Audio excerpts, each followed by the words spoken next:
Coaching का क्या हाल है मैं बताऊंगा अगली वीडियो में। यहाँ का कोचिंग का क्या हाल है उसके बाद तो हम बोले रेंट वहाँ का तो लगभग 5 से 10 हजार रुपये तक है, तो कैसे खर्चा होगा उतना। एग्जाम खत्म भी हो गया और उस दौरान तक मैं यही नहीं सोचा था कि मैं दिल्ली जाऊंगा पढ़ने के लिए। मैं सो हेलो फ्रेंड्स, कैसे हैं आप लोग? आशा करता हूँ ठीक होंगे।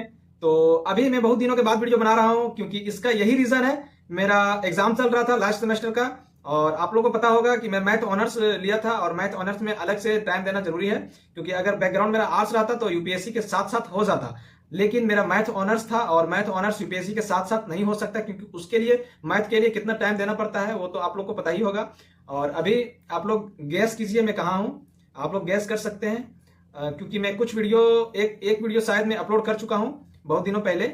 तो आप लोग को बता दूं कि मैं दिल्ली आ चुका हूं और बहुत लोगों का सपना भी होता है दिल्ली आने का, और मेरा भी एक सपना था। मैं सोचा नहीं था कि मैं दिल्ली आ जाऊंगा, लेकिन सिचुएशन ऐसा आ गया कि दिल्ली आना पड़ा। तो पूरी जर्नी में बता रहा हूं और वीडियो को अंत तक बने रहिएगा। कैसे आया मैं दिल्ली, क्या सोच के आया आप लोग को पता ही होगा, यूपीएससी के बारे में ही सोच के आया हूँ। तो मैं इस वीडियो में बताऊंगा कि मैं अचानक दिल्ली के लिए प्लान क्यों बनाया। तो मैं बता दूं, मेरा एग्जाम चल रहा था, मेरा एग्जाम चलते चलते एग्जाम खत्म भी हो गया और उस दौरान तक मैं यही नहीं सोचा था कि मैं दिल्ली जाऊंगा पढ़ने के लिए। मैं यही सोचा था कि जहां पे मैं रह के पढ़ाई कर रहा हूं वहीं से तैयारी करूंगा। लेकिन एग्जाम देने के बाद मैं रेस्ट करने के लिए कुछ दिन घर गया, यानी लगभग 8 से 10 दिन घर गया। घर जाने के बाद वहां पे मेरा दोस्त का एक कॉल आया। मेरा दोस्त का कॉल आने के बाद वो बताया कि दिल्ली चलेगा क्या, दिल्ली हम जा रहे हैं। तो हम बोले भाई वहां पे जाने के लिए खर्चा बहुत ज्यादा हो जाता है, क्योंकि वहां का हम लोग वीडियो में देख चुके हैं, वहां का खर्चा 20 हजार 25 हजार 30 हजार तक पहुंच जाता है। तो हम लोग उतना सर्व नहीं कर पाते। हम लोग मैक्सिमम ज्यादा 5 हजार से 6 हजार एक महीना में खर्चा कर सकते हैं, क्योंकि हम लोग का बैकग्राउंड उतना मजबूत नहीं है कि हम लोग उतना खर्चा कर लेते हैं। और जब मैं पूछा कि वहां सर्व कैसे करूंगा, तो मेरा दोस्त बताया कि वहां ज्यादा खर्चा नहीं हो पाएगा, क्योंकि हम लोग जो जिस बैकग्राउंड से आते हैं उसी हिसाब से हम लोग खर्चा करेंगे। तो बोले कैसे? तो बोला यहाँ पे 3 हजार रुपये खर्चा ऑलरेडी हो ही रहा है, कुछ एक्स्ट्रा लगा करके यानी 1.5 से 2 हजार रुपये एक्स्ट्रा लगा के मैक्सिमम टू मैक्सिमम 5 हजार रुपया खर्चा होगा। तो हम बोले रेंट वहां का तो लगभग 5 से 10 हजार रुपये तक है, तो कैसे खर्चा होगा उतना। तो बोला कि एक दोस्त है वो कांटेक्ट कर चुका था, तो वो बोलना है 2 BH का रूम है और हम लोग 4 कोई रहेंगे, तो 6 हजार रुपये का रूम है।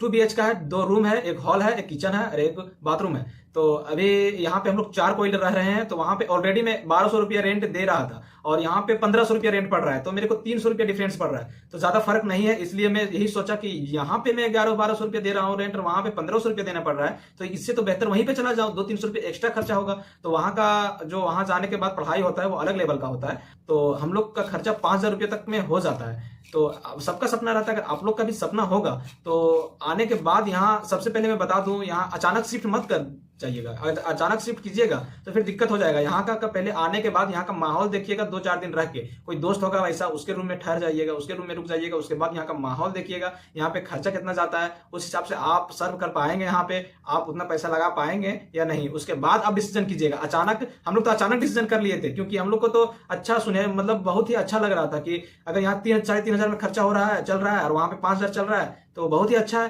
1.5 हजार रुपये एक्स्ट्रा लगा के हम दिल्ली में पढ़ाई करेंगे, तो भैया आप लोग को पता ही होगा दिल्ली में तो सपना रहता है यूपीएससी का। बोल यूपीएससी का पढ़ाई दिल्ली में जाके करूंगा, लेकिन पैसा के कारण नहीं आ पाता है। तो यही मेरा प्लान अचानक बन गया, इसीलिए क्योंकि पैसा तो सेम लग रहा था, बस 1.5 हजार रुपया का खर्चा चल रहा था, एक्स्ट्रा डिफरेंस चल रहा था। तो मैं पापा से बात किया और पापा से बात करने के बाद मेरे पापा मान गए, बोल ठीक है जाओ, 5 हजार रुपया मैं दे सकता हूँ लेकिन उससे एक्स्ट्रा नहीं दे सकता हूँ। तो हम बोल दिए ठीक है 5 हजार रुपया से एक्स्ट्रा नहीं लूंगा, और यहाँ आने के बाद मैं उस हिसाब से ही चलता हूँ कि मैं 5 हजार के अंदर कर लूंगा। लेकिन मुश्किल है थोड़ा 5 हजार के अंदर करना, लेकिन हम लोग कर लेते हैं। और जिसका बैकग्राउंड मजबूत नहीं रहता है वो कर ही लेता है, क्योंकि एक्स्ट्रा खर्चा वो नहीं करता है। जिसका बैकग्राउंड मजबूत रहता है वो एक्स्ट्रा खर्चा ही इतना कर देता है, क्योंकि जितना खर्चा होता है उससे डबल एक्स्ट्रा खर्चा भी बहुत कोई कर देता है यहाँ पे। लेकिन मेरे पापा अब मान गए, और मानने के बाद उस दिन मैं कॉल किया अपने दोस्त को और बोला बिल ठीक है डन कर दो, हम जाएंगे दिल्ली। और मैं बता दूं, अगर आप लोग कहीं गांव से हो तो इस चैनल को सब्सक्राइब कर लीजिएगा, क्योंकि यहाँ का माहौल, दिल्ली का माहौल मैं दिखाऊंगा। यहाँ का पढ़ाई कैसा है, यहाँ का स्टूडेंट लोग कैसा रहते हैं, हर चीज में दिखाऊंगा। और जितना मेरे से हो सके मैं बाहरी दुनिया कम दिखा पाऊंगा, क्योंकि रूम से बाहर बहुत कम निकलूंगा, क्योंकि सिलेबस मेरा बहुत कंप्लीट करना है, बहुत ज्यादा सिलेबस बचा हुआ है। तो मेरे 2025 में अटेम्प्ट भी लगाना है और सिलेबस कंप्लीट भी करना है दिसंबर तक मेरे को। तो बाहरी दुनिया में कम दिखा पाऊंगा, लेकिन जितना हो सके मैं दिखाऊंगा दिल्ली का माहौल का, दिल्ली का नज़ारा। और जो भी कुछ है मैं आप लोग कमेंट कीजिएगा, बोल क्या यहाँ का क्या चीज़ देखना है। मुखर्जी नगर हो गया, करोल बाग हो गया, यहाँ का बुक सेंटर हो गया, यहाँ का कोचिंग हो गया, यहाँ का कोचिंग का क्या हाल है मैं बताऊंगा अगली वीडियो में। यहाँ का कोचिंग का क्या हाल है, उसके बाद आप लोग खुद बोलिएगा कि नहीं दिल्ली से बेहतर गांव ही है। मैं हर चीज वीडियो में एक्सप्लेन करूंगा आने वाली वीडियो में। तो इसलिए आप लोग चैनल को सब्सक्राइब कर लीजिएगा और वीडियो को अभी लाइक कर दीजिएगा। तो आज के लिए बस इतना ही, मिलते हैं अगले ब्लॉग में। तो बाय बाय।